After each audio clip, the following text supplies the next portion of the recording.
he invited me up onto his porch and looked at the flyer and said, "Oh, okay, Church of Christ." He said, "Aren't you that group that says baptism's got something to do with saving us?" And I said, "Well, we would want people to know that we believe Jesus is the one who saves us, but what does Jesus say?" And he said, "Young man, how old are you?" And I told him my age. I was in my early 20s at the time. He said, "Young man, I've been reading my Bible," and he pointed at a Bible nearby. "I've been reading my Bible more years than you've been on this earth. And I'm going to tell you right now, there ain't no place in the Bible that comes right out and says baptism saves us. I'll tell you that much." It's exactly the way he worded it. I was respectful, as we sure should be. But I said, "Sir, I notice you have a Bible near. Do you believe the Bible?" "I believe every word of the Bible, young man. Absolutely, every word of it." I said, "Would you mind looking at a verse from the Bible?" He picked it up, and I invited him to go to 1 Peter 3:21. And you remember, verse 20 talks about how 8 souls were saved by water in the days of Noah and the flood and the ark. But then it says in verse 21, "The like figure whereunto even baptism does also now save us, not the putting away of the filth of the flesh,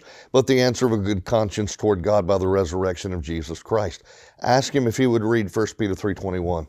He didn't read it out loud, Mike, but his lips were moving, and I could see a phrase that he just kept reading over and over. The same man who just told me there ain't no place in the Bible that comes right out and says baptism saves us is now reading a phrase from the Bible that says baptism does also now save us. And I said, "Sir, what does the inspired apostle Peter say baptism does?" I'll never forget, Bible was trembling in his hand, and he said, "Well, he says it saves us, but I don't believe it. Now get off of my property." It broke my heart.